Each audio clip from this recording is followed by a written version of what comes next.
Phoenix International Raceway is one of the favorite stops on the PPG IndyCar World Series circuit for crews, race drivers, and certainly the race fans. With a beautiful backdrop of the Estrella Mountains, it's also one of the most scenic courses.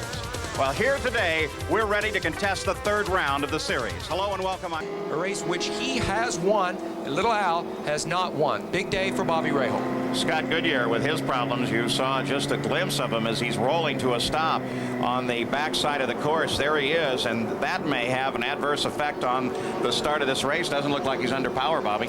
No, he's certainly going awfully slow. He's probably just coasting right now, Paul, but while we're waiting to see what's going to happen with Scott, I just want to mention as they come off the final turn and look forward to Nick Finoro's green flag. And there they go. Now remember, Rick Mears does not normally lead the first lap, and it just may be happening again as Michael Andretti goes to the lead and Rick Mears begins a fight with Bobby Rahal. Michael Andretti on the backside begins to pull out just a bit.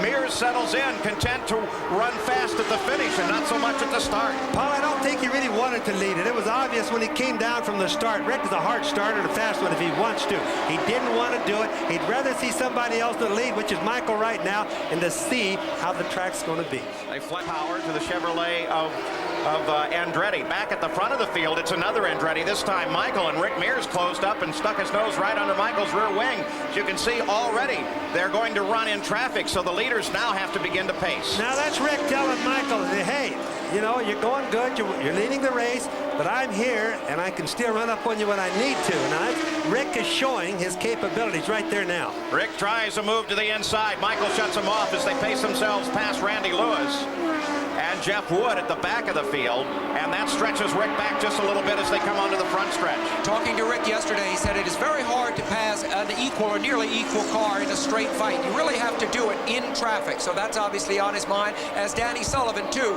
moves by Randy Lewis. So 8 laps, 8 miles are now complete. 200. John Andretti made a roll into the pits. His crew servicing that car. Jeff Wood also brought his car into the pits, as did Randy Lewis. The battle is at the front of the field. They're averaging near 155 miles an hour. That, of course, is well over the race record, but we're not yet down into a point where we have pit stops or yellow flags, which normally occur during the running of the 200 here at Phoenix. You can just look and see the traffic problems, Paul. The cars that are coming around a lap are lapping the slow cars pretty fast. Look at this as it's a challenge again.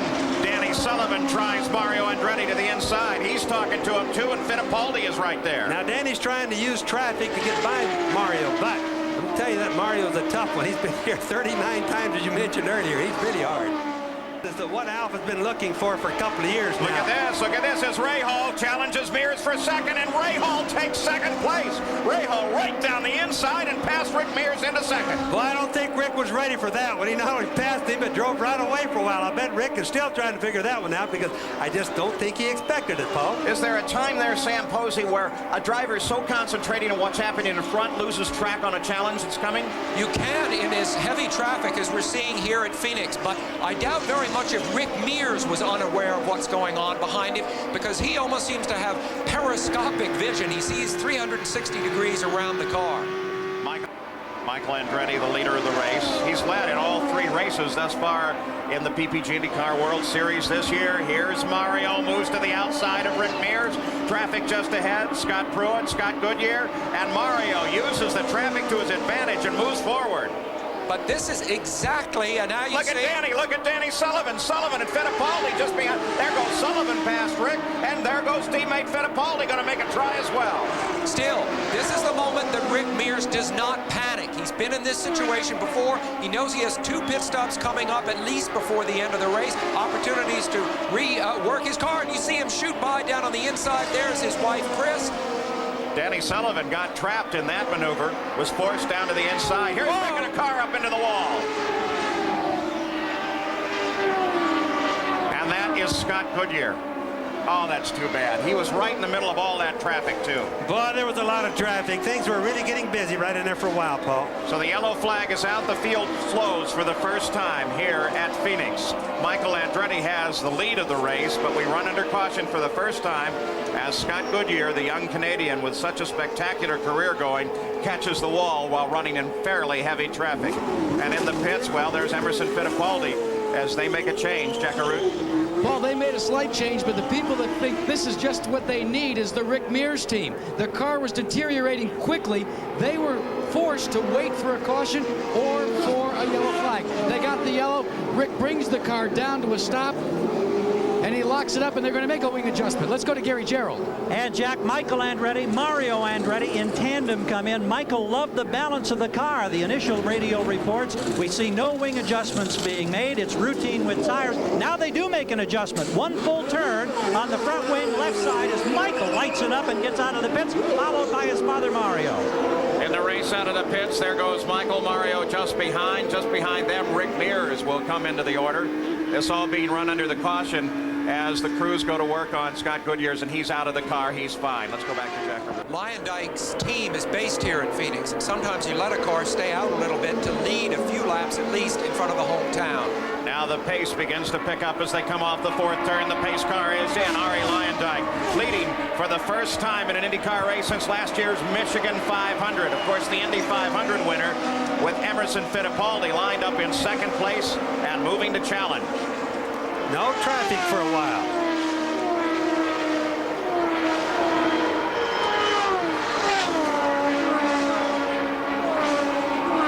The roadway is clear for Luyendyk. Second place, Fittipaldi, car number 5. To a new setup today, totally new. Mario Andretti threads his way around some traffic. Rick Mears sits right behind Mario as they look at 5th and 6th place together on this circuit. And look at Rahal. Boy, he is really working his way around. Michael Andretti moves to 3rd. Traffic is really rough here at Phoenix. When they're lapping cars like that, you can watch sometimes it really looks like the tires are going to touch each other. I think it's one of the roughest tracks on the entire circuit for traffic, Paul. 50 laps, 1/4 of the race already into the record book. Arie Luyendyk leads the race. You ride with Michael Andretti. And running in 3rd, Michael Andretti is dropping away. Boy, look at Arie thread his way through traffic, outside, inside. What a nice run there. Wow. Sometimes the guys that are getting lapped try to get out of the way, but as you can see from that good TV shot, it's difficult. Well, and Scott Goodyear tried to get out of the way, and it cost him. They both thread down to the inside, go under Matsushita and Pruitt. And look at Michael. Whoa, look how high he gets. He wants to stay in touch with the lead of the race. Whoa.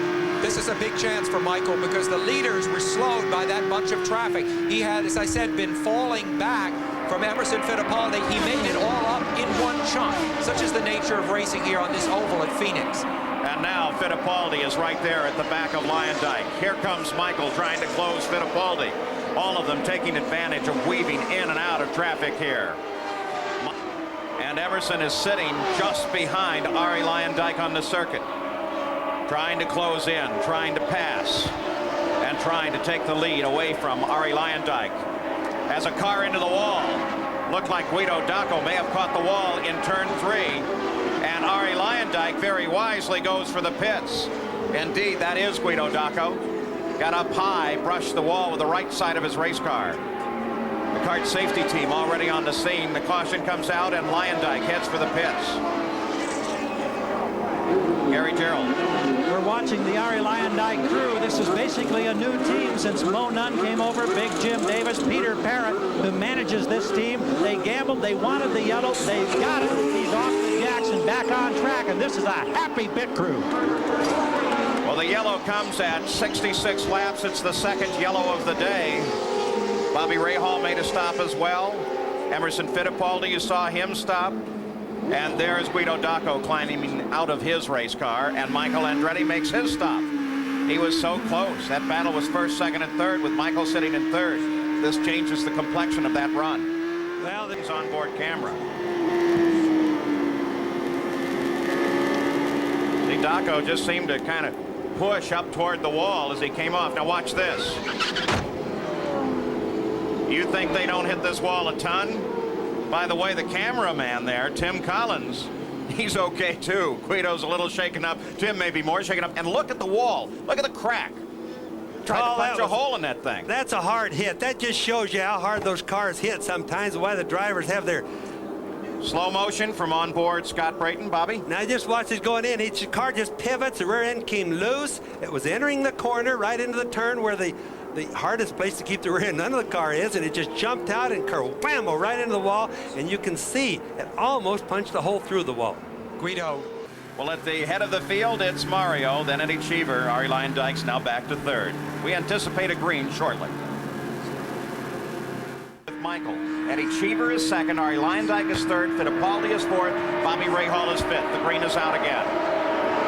Battle at the front will be Cheever and Andretti when it takes place. There's Cheever with Luyendyk coming to the outside and challenging Cheever, a battle for second. Look at Arie dial around on the high side, forces Cheever down a little bit. Boy, they're almost touching tires there. Those tires couldn't have been 3 inches apart. That's a dangerous thing to do, Paul. Boy, what a fight. Intimidation. That's what that was all about. Yeah, there was a little question there. Get out of my way, Eddie. I know where I'm going. Eddie Cheever, when this race is over, will head back to his home in Italy. Hasn't seen his daughter for a long time. Wants to spend some time with her. Not the only one heading for Italy. I'm going to go and take a look at Rick Mears. Look at Rick Mears inside Rahal. And Mears picks up 5th place. Now, since we saw Rick leading the race earlier, he's had 2 times in the pits, 2 chassis adjustments. And look at Michael. Michael's right there, too. Oh, as they work through traffic, where's Michael going to go? He's going to the other side. Wow! That was a pass. That was a pass and a half. That's been the best pass all day. That takes nerve. Boy, it's frightening when you're up there in what's called the loose stuff. It's just the little bits of gravel that accumulate outside of the racing line. Danny Sullivan just behind Mario Andretti. This is a battle for 7th place. Danny Sullivan, very game, staying in this fight. Behind Michael Andretti. Michael has lost the speed that he had earlier. No question, here comes Danny as they head into turn 3. Michael Andretti to the outside, Danny to the inside.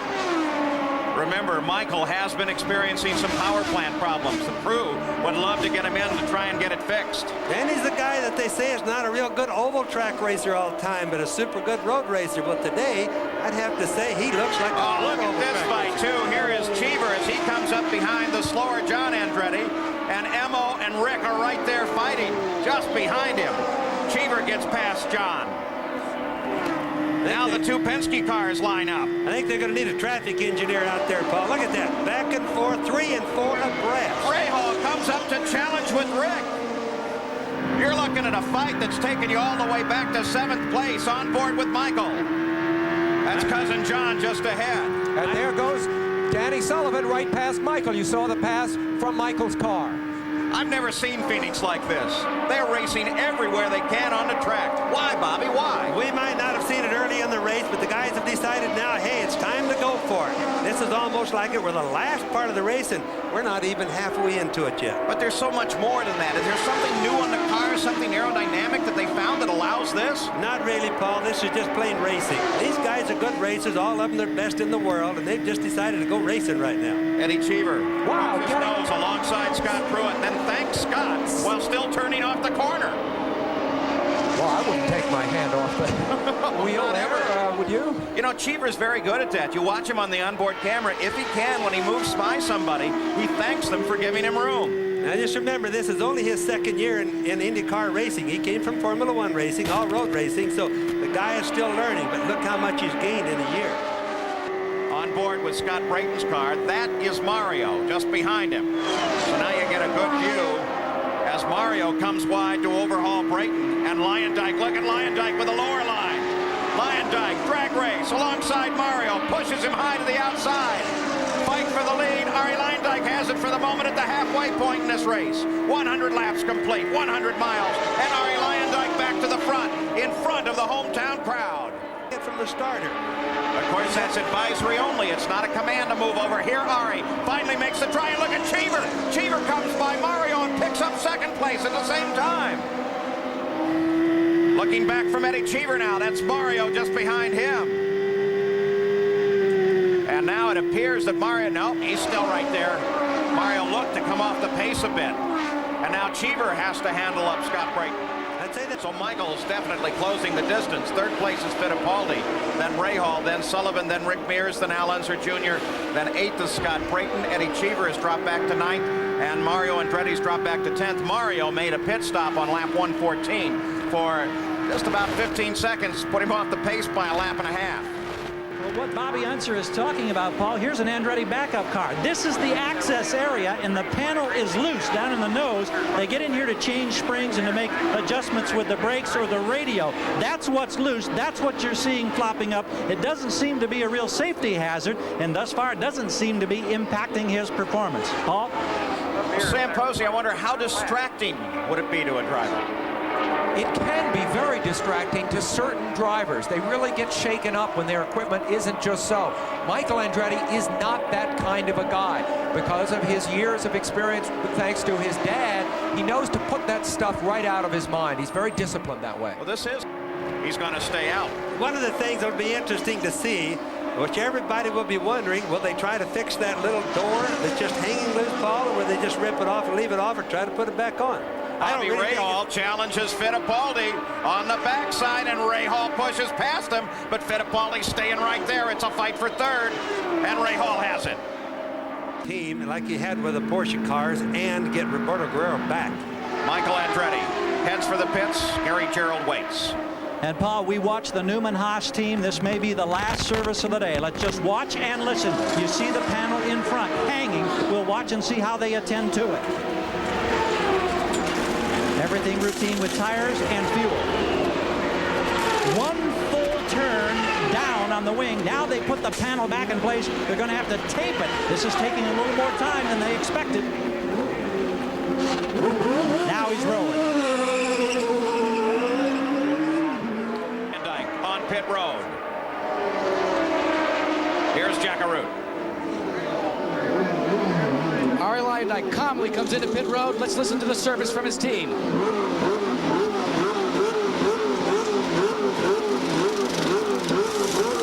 High revs from the engine, taking on all that fuel. He kicks it back into gear. He's down and lights up the tires, and he's away, Paul Page. 17.2 seconds as he comes along Rahal and gets past him. So Luyendyk in and out of the pits. Danny Sullivan picks up the lead, but Luyendyk, when Sullivan pits, may be able to get it back. There's Danny Sullivan, the 20 car. Well, you can see how important pit stops are right there. Man, I mean, that Gallus crew is trying to get Sullivan out quicker. Sullivan slows down. He's ready to come into the pits. Gary Gerould is waiting again. And we watch with the crew, and they anxiously await as the Alpha comes rolling in after its best qualifying effort. Sullivan has been a contender all day, and they're now at work. And again, we watch and we listen as this crew services Danny Sullivan for the last time. A quick flip of the throttle, engages the clutch. He's ready to roll. Just under 16 seconds, Paul.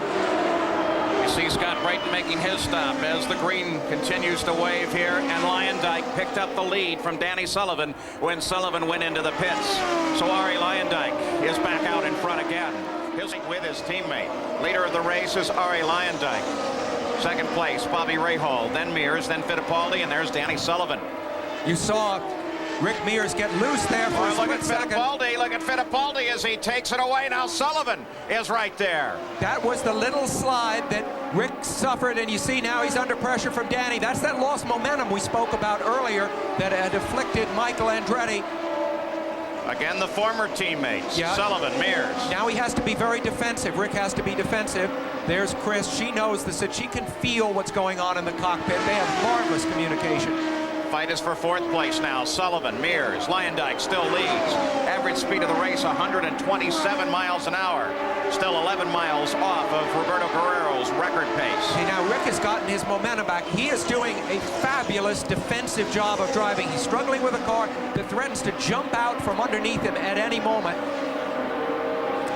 Bobby, when you talk about being a little bit defensive, as Sam just did, what we're really talking about is maybe moving over just a couple of inches, isn't it? Yeah, so all it takes is a few inches, or we can call it just a few feet. It isn't a large distance at all. Just enough to mess up the other guy. In most cases, what they're messing up is the air behind. I think we've mentioned several times that these cars are just total aerodynamic. Sullivan tries, but he gets bottled up behind Matsushita and still continues to fight with Rick Mears. Rick Mears rolls in. Gary?